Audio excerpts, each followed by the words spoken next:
नमस्कार, crime petrol देख रहे हैं आप और मैं आकाश देशवाल। उम्मीद करते हैं आप सब अच्छे होंगे और सबसे पहले तो आपका धन्यवाद जो आप हमारी वीडियो को इतना प्यार दे रहे हैं। और जो लोग नए हैं और उन्हें क्राइम की वीडियो देखना पसंद है तो आप हमारे चैनल को अभी सब्सक्राइब कर दीजिए, क्योंकि हम आप लोगों के लिए क्राइम की नई नई स्टोरी लाते रहते हैं। इस वीडियो से पहले हमने आपको मुंबई अंडरवर्ल्ड के बहुत से डॉन की कहानी सुनाई है। कोई किसी आदत को लेकर जाना जाता था तो कोई किसी, लेकिन आज जिस शख्स की बात हम करने वाले हैं वो एक ऐसी शख्सियत है अंडरवर्ल्ड की कि जब अंडरवर्ल्ड के बादशाह कहे जाने वाले आज के जो डॉन अपने आप को बताते हैं, उन्होंने चलना भी नहीं सीखा था तो ये आदमी पूरे मुंबई पर राज किया करता था। जी हाँ, हम बात कर रहे हैं करीम लाला की। करीम लाला की बात करें तो 30 के दशक में ये अफगानिस्तान से अपने परिवार को लेकर मुंबई आया था। कहा तो ये भी जाता है कि ये पैसा कमाने के लिए पेशावर भी गया था। मुंबई जब आया तो एक अच्छी खासी पैसे वाली पार्टी थी।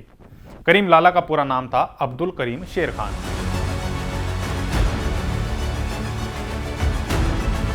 मुंबई में कदम रखते ही ये गैर कानूनी कामों में घुस जाता है, जिसमें जुआ सबसे पहले था।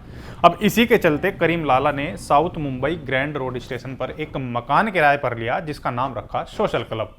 यह मकान सिर्फ दिखावे के लिए मकान था, अंदर इसमें जुए का कारोबार चलता था और लोगों को उधारी में पैसा दिया जाता था। कुछ ही दिनों में इस क्लब और क्लब के मालिक यानी करीम लाला का नाम दूर दूर तक पहुंचने लगा। देखते ही देखते ये क्लब नामी हो गया और यहाँ जो जुआ थोड़े मोड़े अमाउंट पर खेला जाता था वो अब बड़े लेवल पर खेला जाने लगा। अब इसके बाद करीम लाला ने और गैर कानूनी धंधों की शुरुआत की और ये धंधे थे हीरे जवाहरात को ब्लैक में बेचना। अब दौर आता है 1980 का। यहाँ करीम लाला अकेला नहीं था जो इस धंधे में था। यहाँ उसके विरोधी थे हाजी मस्तान और वृद्धाराजन। अब या तो विरोधी कहें या फिर कुछ और, क्योंकि ये तीनों अपने अपने कामों को अपने अपने एरिया में करते थे। कई सालों तक इन तीनों में कभी टकराव नहीं हुआ और तीनों ने अपना काम बड़ी शांति से चलाया। लेकिन गड़बड़ होती है वहां जब मुंबई हेड कांस्टेबल इब्राहिम कासकर के बेटे दाऊद और साबिर हाजी के गैंग से जुड़ते हैं। हाजी के गैंग से जुड़ते ही दोनों ने लाला के एरिया में माल बेचना शुरू कर दिया। जब करीम लाला ने इस बात का विरोध किया तो करीम लाला और हाजी मस्तान के बीच गैंगवार शुरू हो गई। अब ये गैंगवार इतनी ज्यादा बढ़ गई कि एक दूसरे के लोग जिसे भी जहां भी देखते वहीं गोलियां चला देते थे।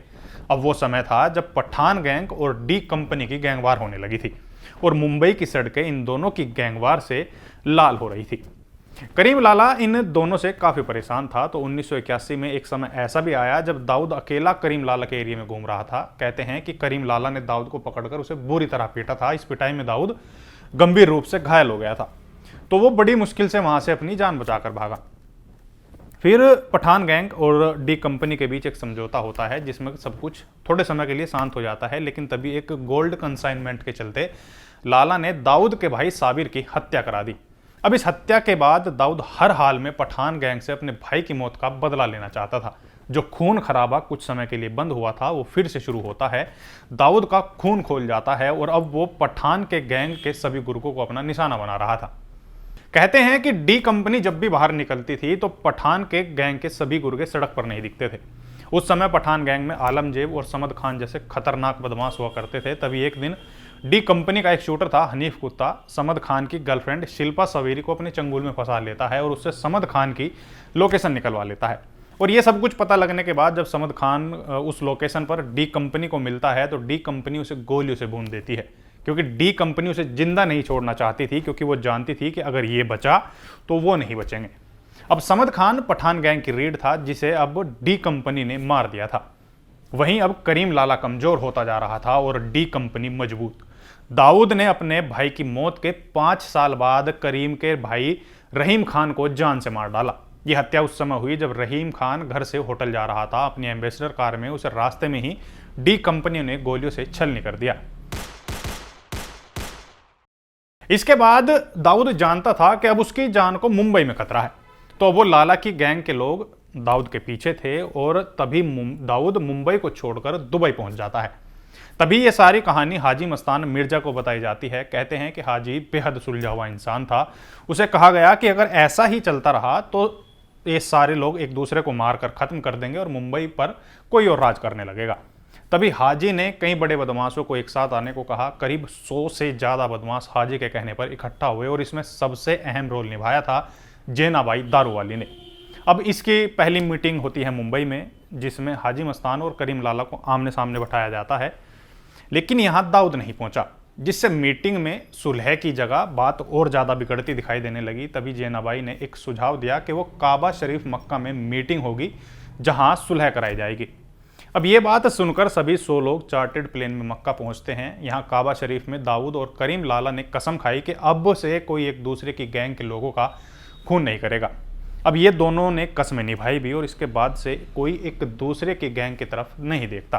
करीम लाला को लेकर कहा जाता है कि इसे बॉलीवुड की फिल्में ज़्यादा पसंद थी और इसी के चलते इसकी जान पहचान बॉलीवुड में भी थी और कई बार उसे फिल्मों में काम करने का ऑफर भी आया, लेकिन उसने मना कर दिया।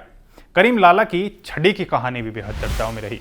कहते हैं कि करीम लाला का खौफ इतना ज़्यादा था कि अगर कोई ज़मीनी विवाद हो और वहाँ करीम लाला की जगह उसके आदमी अगर उसकी छड़ी को भी उस ज़मीन पर रख देते थे तो कहते हैं कि वो ज़मीन लाला की हो जाती थी। किसी की हिम्मत नहीं होती थी कि उस छड़ी को हटा दे।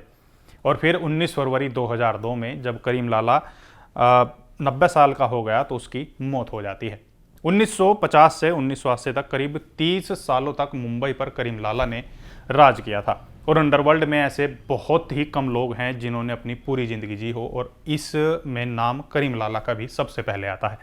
तो ये थी करीम लाला की कहानी।